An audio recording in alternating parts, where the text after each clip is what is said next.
I have a beautiful man in my life that I've known for about 15 years. And we separated 3.5 years ago, but then every time I get myself in complete alignment, it feels to me, he comes back into my life. And then when I wobble, which I know I do myself, he goes away. And I know that I need to stop that. But my question is pretty brief. It's if Pretty obvious. Well, yes, that part. Next. That part is, because I know what your answer is to that. But the question is, if I'm thinking so much about him, because he's just an adorable man, if I'm thinking too much about him, am I preventing myself from meeting someone who might be a better match? It's a really good question, but the answer is no. When you're a vibrational match to your desire, then through the path of least resistance it comes. Now, it's obvious that that is the path of least resistance to some extent. And can you think of why it might be the path of least resistance? Apparently you've decided that even though he keeps coming, he's not really the one you were choosing. Is that what you're saying? Well, I think I let myself wobble because of past. And then I get myself back into alignment. Let's consider it, because there are two possibilities that you can feel active here. So let's consider it from both possibilities, and you will be able to tell which one it really is. So one possibility is that, one scenario, let's put it that way. One scenario is that when you come into alignment with what's in your vortex, that through the path of least resistance. Now think about what the path of least resistance is. The path of least resistance, let's tell you a little bit longer story. So your inner being knows what you've asked for, because your inner being is there among all of the things that you have already created, and your inner being stands as a point of attraction for the things that you've asked for. So your inner being understands really well what you want. Your path of least resistance, a better way of saying it, but you can't hear it as clearly, is your path of most allowance. It's the same thing, your path of least resistance or your path of most allowance. It's about your resistance. It's not about anything else in the universe. It's about your hang-ups. It's about your beliefs. So as you just said, because of your past history with this person, you have beliefs that are in the way. So even though those beliefs are in the way, when you get into alignment, that person still, by law of attraction, makes his way back into your experience. That's really quite something, isn't it?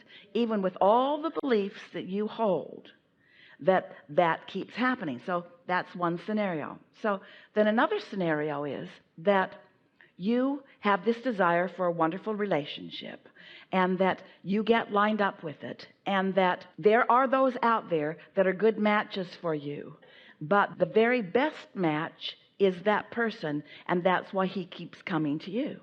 Are you getting a sense of what we're talking about? When you're in alignment, you're never blocking anything. So this is a conversation about the path of least resistance. This is the question that we have for you, and you'll be able to feel the answer. Do you think he keeps coming to you because he really is the best fit for everything that you're asking for? Or do you think the reason that he's coming to you is because he's the most believable, because he is someone tangible, he's someone that you've experienced before, is someone you know by name, is someone whose face that you can see? Do you think he's coming just because you've got a habit of him, or do you think he's coming because he is the best match, that your inner being knows him to be the best match? I think it's that. That's what I feel, yeah. But that's what it is. So now, can you feel that? And do you get that? So now what do you do? What do you do about it? And how do you be aligned? By looking forward and not looking back. You know why your inner being knows that he's the best match? Your inner being doesn't look back. And when you're in alignment, you're not either. So you're in alignment, you're not looking back. He comes, when he gets there, you start remembering, and then you start doubting. Exactly. I know that part. I do.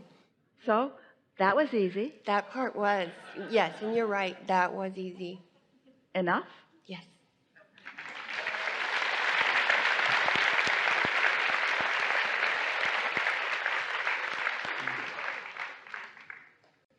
I wanted to talk about balance.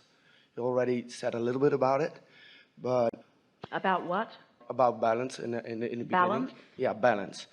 It seems to me that everything in the world works with balance, as in your body works with balance, the nature works with balance. And every particle of the universe is wanted and absence of it. That's the perfect balance. All right. But it seems to me that from sources perspective, Yes. sorry, All right. there can't be enough fun. There can't what? Be enough fun. So Well, just because there can always be more doesn't mean that there's never enough. What are you getting at? okay, I like having a good time. I like having met beautiful people on the ship. I love going out. You like being in alignment with who you are, because under those conditions your ability to see them and know them is at its greatest capacity. Yes. Yes. I love dancing. I love Yes. drinking. I love partying. But I always struggle with. What does drinking give you that alignment doesn't?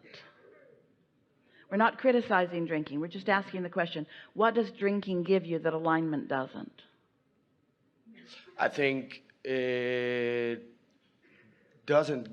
can't give me more, but I think for me it's a shortcut, and I can't get to that level of alignment. It's a shortcut. That fast. And what does drinking not give you that alignment does give you? Afterwards, clarity. And I hate that. Clarity afterwards and even clarity during. Yeah, but that's true. What drinking does is it distracts you from your resistance so that you do have movement in your energy, but never what we would call alignment. We want to talk about the emotional scale just for a moment with you, because we haven't talked about it much, and yet your emotions are the key to your guidance system. So let's say you are discouraged. Let's say you are more than discouraged. Let's say that you are utterly depressed, that you're feeling really lost. Well, that emptiness is easy to identify with the word, but then let's say that you saw something that just made you angry. You're just livid about it. Well, you can get from depressed to really angry pretty easily, just like you can get from not drunk to drunk pretty easily. It's not a big step. You can do that pretty easily. But being livid or angry is really a far vibrational distance from being tuned in, tapped in, turned on, from feeling love and appreciation and joy and all of that. So what we would like to say about all drugs and alcohol and things like that, if you are tapped in, turned on, if you are in vibrational alignment and then you are participating, then the releasing of awareness could take you even higher. But if you are in a very low vibration when you drink, it could bring you up to some of those lower vibrations. We're saying the same thing about this conversation about drinking or utilizing drugs that we say about everything. It depends upon what receiving mode you're in. If you're in the receiving mode of focusing on what's wrong with the world, and you are receiving from that stream of consciousness of the man's spin-off of his worrisome thought, and then you utilize alcohol, it can distract you from that and therefore make you feel better. And so instead of feeling angry or lost or afraid or self-conscious, you might feel less of all of that, but you don't soar. So really what we're saying to you is meditate and then drink. Be in that high-flying place and then drink. Drink from your fun, not from your reaching for fun from a place of not having it. We're not trying to get you to stop doing anything or to start doing anything. But what you will discover is that from that high-flying place, the desire or the need to do that will be less and less and less and less and less. You'll just be high on the energy, high on life, and then you'll have everything that you're reaching for. You'll be lucid and you'll have great timing, and you won't miss the things that are funny. You'll be right there with it. The full part of you will be participating. Does your inner being like it when you drink? Your inner being doesn't dislike it when you drink. Your inner being's not trying to discourage you from drinking. Your inner being is not trying to discourage you from anything. Your inner being just wants you to do it from your connection. So then there's the next question. If I am tuned into my inner being and my vortex is full of all of this wonderful stuff, and so my vortex is calling me, it's calling me, it's calling me, it's calling me, it's calling me, what will I be inspired to do when I'm tuned into source and I'm translating from the vortex? What kinds of things will I then want to do? And we say there are all kinds of things that are in your vortex that you will find yourself wanting to do, and there's nothing that is excluded from it. It's just that the path of least resistance is different when you're tuned in than when you're not tuned in. Does that make sense to you?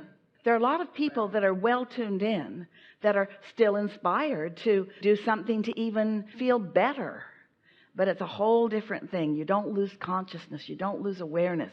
You don't lose your ability to focus. You don't lose your cognitive resources, you say. Okay, I understand that. But this last summer, I've never felt better, I think, in my life as this last summer. And it was a beautiful time, but it was also a lot of partying, like every weekend. So there's so much fun in it, and I had such a blast, but still it costs clarity. And I'm not understanding why so much fun can still be we just told you why. Not that We just good. told you why. So you're saying, I want the clarity without the other. And we say, and you can have it, but you may go about it in a different way. What's bothering you, and we're going to be very brief with this because we're at the end of the recording of the camera.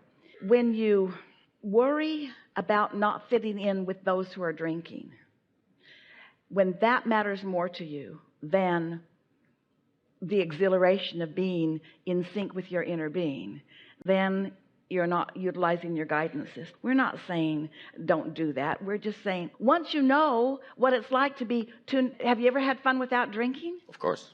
So what you're saying is there's this thing I can do to have fun, and there's this other thing that I can do to have fun. And when I do this thing and have fun, I have clarity. And when I do this thing to have fun, I don't have clarity. But still, I'm drawn to do this thing where I have fun and don't have clarity. And we say, what? What? What? It's a very good time for a segment of refreshment.